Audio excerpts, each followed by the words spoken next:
ngayon maitaw na diseminasyon sa mga tao minsan baga di natin inaasahan na kain na ba para parang bisita lalo ba kain mga handaan isad na namomonitor ko nangyayari sa eskwilan kain mga meeting higikan pa meeting na ngayang man may kontribusyon tapos pakaanin sa mga bisita kina so eskwela nga ni di pa kakuyugiyan so magbisita ngayon natin ngabot ali sa mga na lugar ngayon sa kabilangan minsan sa mga minarabot yan sa mga buwisita na kaya naman mga kasali minsan na magpasungan na kaya pa nanganap na mapupurutan ba siyang dapat magkakain man silang kuhan gamitin man ka na common sense ta maray sukarang pang nato kin minasan nga musawang amo kan mga pinakang importante sasabihin disiplina na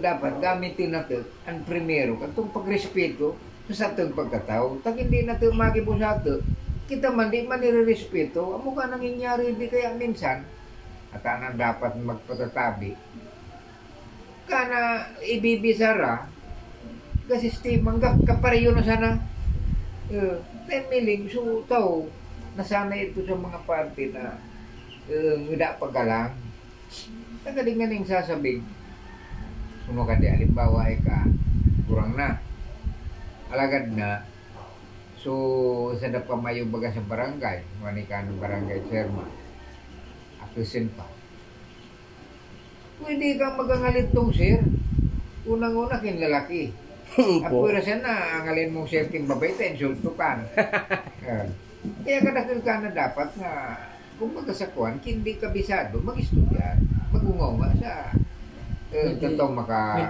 makapagpasabot. Sir kan, daw akis pang lalaki, akis. Pwede ka, basta ibabase natin sa katungkulan, lalo na nagitaw diseminasyon sa pang-public. Muna, alimbawa baga, sasabing ordinaryo sa ng restoryaan, baga sa kwanta kan mo ka, todo bali man ka. Pero, ang pinakang the best diyan, ibabase ito na sa pinakang tungkulin niya.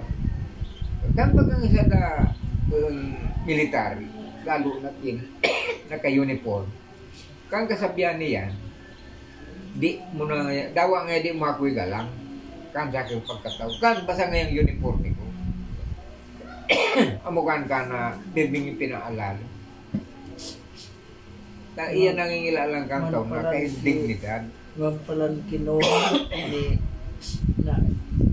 Pran kung naka-uniform pwede nga ngalin sa'yo. Oo.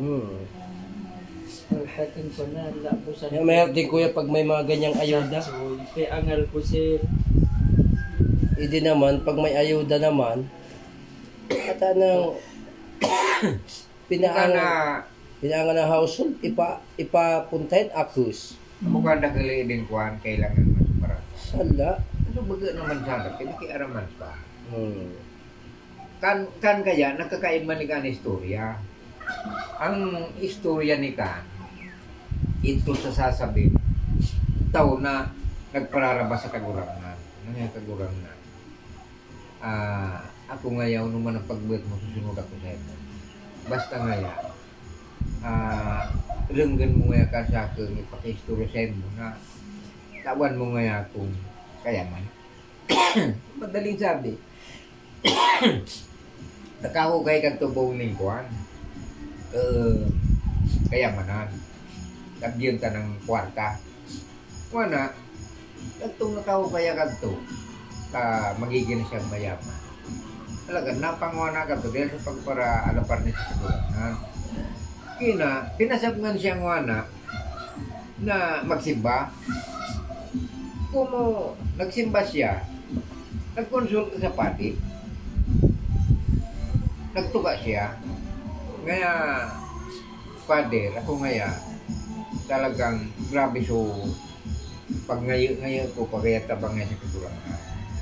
Hindi mati ngaya ko, wana ngaya, susakang kamautan, tinabangan niya ako, nakaukay nga akong kayamanan. Uno raw nga pader ka na dapat kong ipunin ako. Ang advice no padi, magayon. Ngayon pagtulon mo. Pagtulon mo ngaya. Pag pinagtulong mo na ngaya, susad ngaya, para sa imo, para sa tao. Susad ngaya, para sa kalag. Susad ngaya, susad para sa tao, susad para sa kalag. So, usad naman, tulong amin. Alaga, sir. So, tagali mo bangkong. Maganda idol yan mga water tips na yan, kaya doon sa gustong makarinig ng mga water tips na yan, at talagang totoo lang nangyayari ngayon yan. Totoo yan mga idol, hanggang sa matapos tong video to yan, balik-balikan ninyo yung mga tips ni Kuya Jun, maganda Sa mga yan. nag-ityus, Aral kan. Thank you.